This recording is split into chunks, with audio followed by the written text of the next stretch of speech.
Hey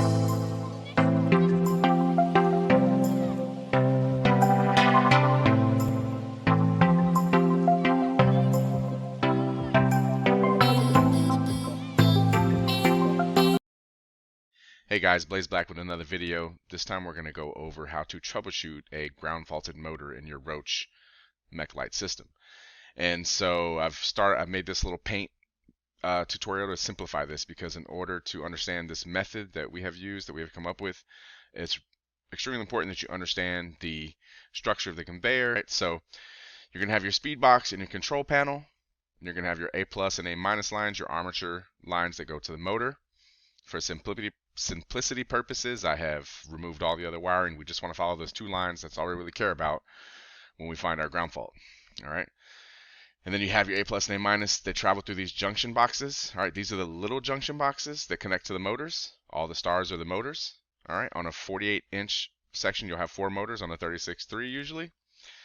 So your A plus and A minus, they run through those junction boxes and they branch off and connect all the motors as well. But at the end of the section, they actually loop down through a small little junction box. This junction box has a little terminal block inside of it. Your A plus and A minus loop through that terminal block, and they actually have a DC plug here. So at the end of each section of conveyor, so here's one section, right? You have this box and your plug. At the end of the next section, you have your boxes and your plug. Next section, boxes and plug. All right, all the way through. And this is important because this is what helps us really able to troubleshoot these ground faults really fast. So just so we can all get a visual, remember what that looks like. All right, here's underneath the conveyor. There's the junction box. Here's the junction box we're talking about. There's one here and there's one here behind my finger. All right, the wiring loops around. Here's the loop that makes the plug. All right, and there's your plug over there. All right. And we're going to show how we unplug it and how we use that as our method. All right. So those are the boxes we're talking about. We're talking about these 2 boxes here and your plug. All right. And then these are the little junction boxes. All right. So these right here, these boxes, we're looking at these. All right. And then you have your A plus and A minus that go to the motor at each one of them as well. All right. So back to our thing. So you have a ground fault, or do you suspect there's a ground fault? All right. So what we like to do is go about halfway. So on a segment of 7, either here or here is going to be halfway. All right. Get down under the conveyor. Use your meter. Open up this junction box here. Use your meter and measure your resistance, your ohms, from A minus to ground and A positive to ground. Now, a bad resistance we have found is somewhere in the ohms. So 20 ohms, 100 ohms, anywhere in the ohms, that's a bad resistance. You got a ground faulted motor. If you're in the kilo ohms, you're usually good. All right. But the lower you get, the worse you are. All right. So, but again, when every motor that I've seen that's ground faulting, it's going to be reading something in the ohms. All right.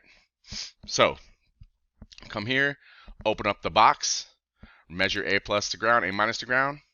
All right. And if you see a bad reading, you know you got a ground fault. All right. Now, here's the beautiful part. If you unplug this plug right here, you have essentially split this into 2. So if you unplug this plug right here, you now have split the circuit in 2. Now you have one circuit here, all right, and you have one circuit here. So unplug this plug. Now measure your A minus to ground, A plus to ground on this side. And again, when you measured the first time and saw that you had a bad reading, you're going to know whether or not it's on the A plus or A minus side. All right. So you've unplugged, measure your A plus to ground here, A minus to ground here, whichever one you had the bad reading. And let's say that you read 20 ohms, a bad reading before, but now you put it there, and now you're reading something better. You're reading kilo ohms. Well, that means your ground faulted motor is not back towards this way anywhere. That means your ground faulted motor is this way. So now take this box, read it here, boom, 20 ohms. There's your reading. All right, confirming you know the bad motor is this way. All right, so now we know it's not over here and it's this way. So all of this is out. All right, we know that our motor is this way somewhere. All right. So now come about halfway again. In this case, here would be halfway. All right. Unplug.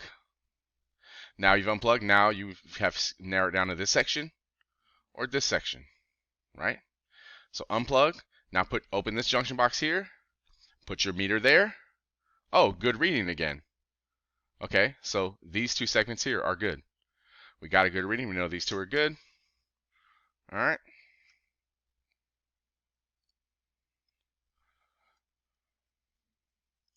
All right. Now we're down to these two. All right. For fun, and obviously, open up this junction box, measure it, and you'll see that 20 ohms. You know that it's this way. All right. Now come over here, unplug this one. All right. Measure here. Oh, bam, there's your 20 ohms. Okay, now you've narrowed it down to this one segment of 4 motors. All right. Just for fun and to make sure, measure it this way. You're good again. You're reading kilo ohms. This segment's good. So it's here. All right, so now we have narrowed down this segment. And here it is. This is our bad segment. All right, so this process works really fast. All right, in the real world, on the real conveyor, you can get it down to the segment of 4 pretty quickly. Now here's where it gets a little bit more difficult. Now what you want to do is you want to do this. You want to either open up the junction box for this motor or the junction box for this motor. You want to do one of the two in the middle. Here's why. All right. So, and now we're back to this picture, right? We're opening up this junction box. All right. So we're going to open up, let's just say we're going to open up this junction box here. All right. We'll take our A plus and A minus line to the motor and we'll measure it. We'll measure whichever one was the bad one. If we get the bad reading that we're looking for, the 20 ohms that we've been reading, that we read here, and then we read it here again, and we read it over here, bam, there's our bad motor. All right. Now let's say it reads good. Now that you have this junction box open, you actually have your A plus and A minus lines that run back down through the conveyor this way. All right. So here's your A plus, here's your A minus. All right. There's a line that leaves and comes back down this tube, and that leaves and comes back down this tube. That's your A plus and A minus that is leaving from here and going to here and then connecting to this motor. So with just this one junction box open, you only have to open this one junction box. Now you can measure this motor as well. You don't even need to open this junction box. All right, so measure. All right, and for sake of what happens when that's not it, we're going to say that we didn't find our bad reading. All right, so our bad reading is not there. Now you move to this motor. All right, now you open up this junction box. Measure A plus A minus here, and then you can measure the wire that leaves and goes this way. All right, and then you'll find it.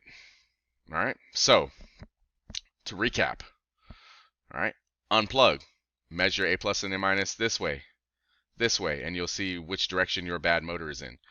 All right, and you can rule out which side is not in. Go halfway again, unplug, measure to the left again, measure to the right again. All right, now once you do that, you'll have it down to 2 sections. It would, in this case, it was these 2 sections here.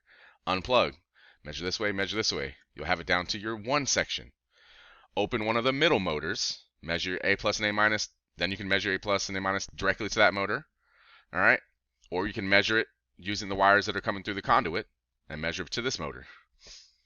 All right, if it's not this motor, then open this one.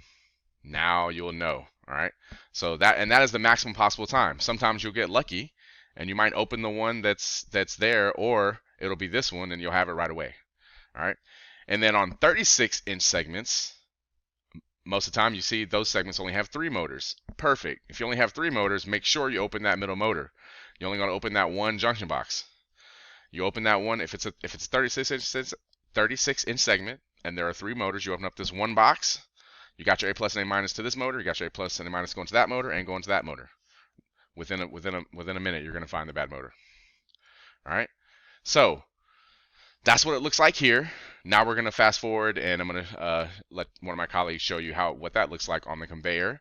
Now, keep in mind that unfortunately we didn't have a bad ground faulted motor that we could plug into the system so we can show the bad reading. So we're just going to simulate it, but now on the real conveyor. And then in the future, when we get another bad motor, we're going to make an addendum to this video. We'll add another little bit, and actually show that bad reading and what that looks like.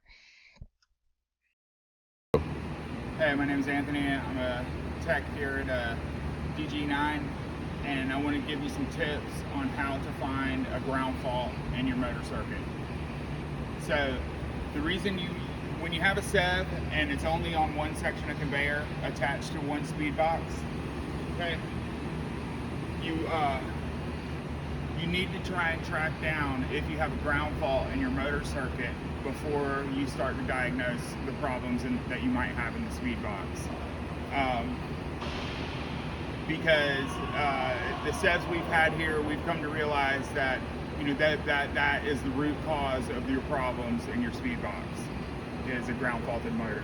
So we wanted to show you some tricks we've learned about how to find a ground faulted motor in your circuit as quickly and efficiently as possible, especially because we have elevated sections here, and the more time you spend moving your ladder around, the longer the customer is going to be down.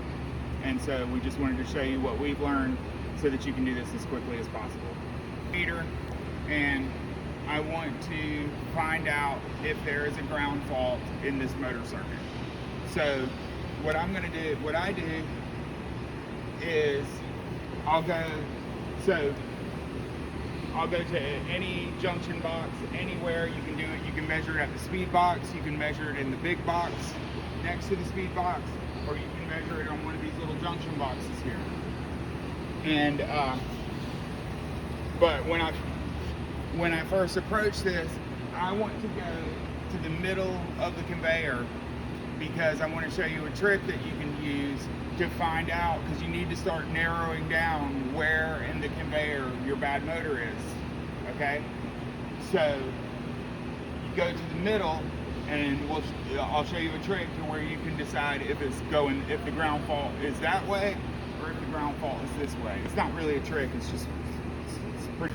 All right. So if you put your meter on there and you've measured across your A plus and A minus and you see a fault there, show us how to isolate it and then determine if it's going to the left or right. Right. So let's say you went in there and you found an anomalous reading, and we'll just call it, you found a 20 ohm reading. We'll just use that as an example.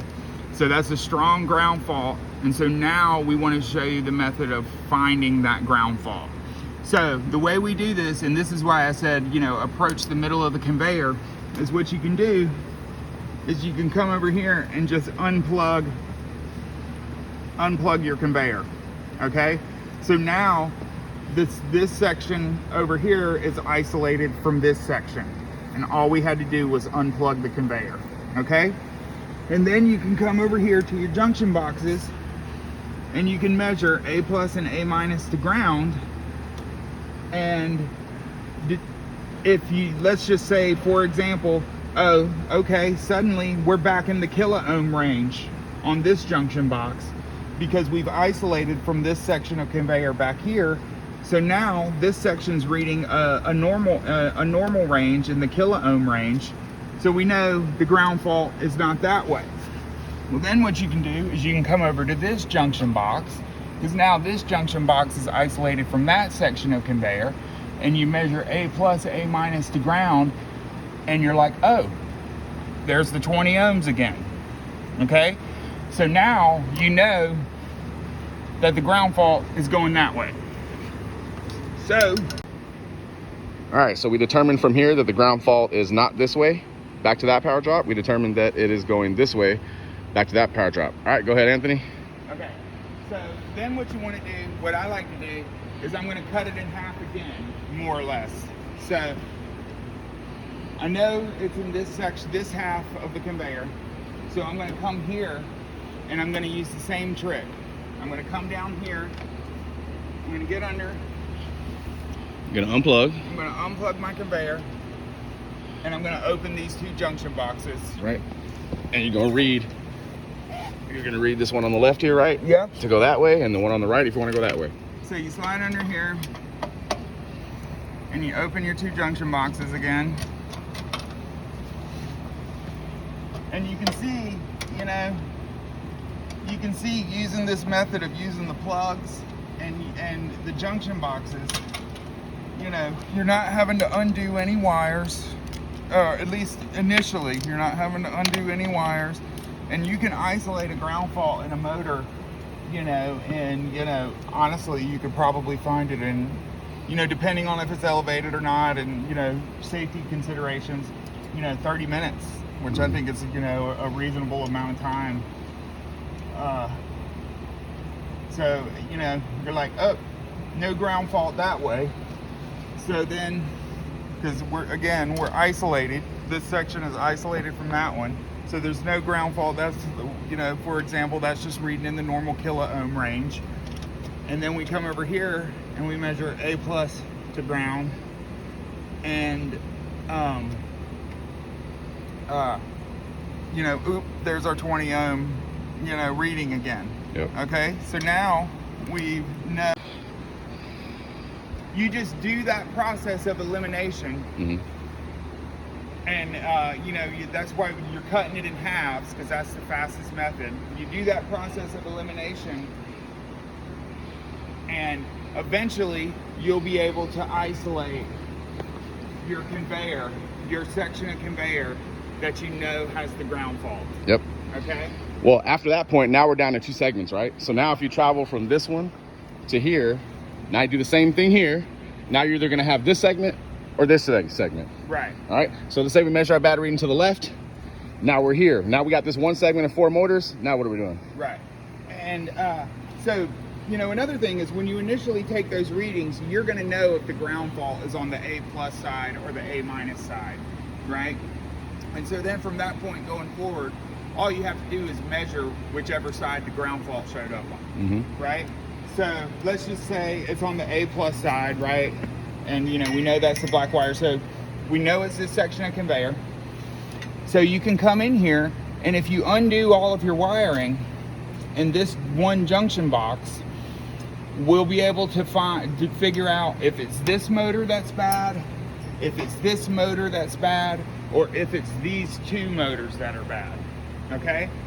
So if you undo everything, you measure this motor, no ground fault. You measure, and then you use your wiring in this box to measure this motor, no ground fault. You got the A+ that goes back to that direction, right? Right. All right. Well, then you would know that it's one of these 2 motors, and you would open one of these junction boxes, check this motor, check that motor, and you would finally have isolated your bad motor. Now, a lot of times you'll get lucky. You know, you won't actually have to go through the whole process of elimination when you get down to your last section of conveyor, and you might just you know, it'll be one of these 2 motors, and you won't have to do that last, you know, process of elimination. But all it is just a way of using the plugs as a way to isolate the conveyor sections from each other to find that anomalous. And what about if you're on a 36-inch segment? And if you're on a 36-inch section, it's actually easier because there's only 3 motors per section. So when you open that junction box, Open the middle one, right? when you open the middle junction box, you'll be able, you have the left, the right, and the middle motor all right there, and you can figure it out that way. Nice.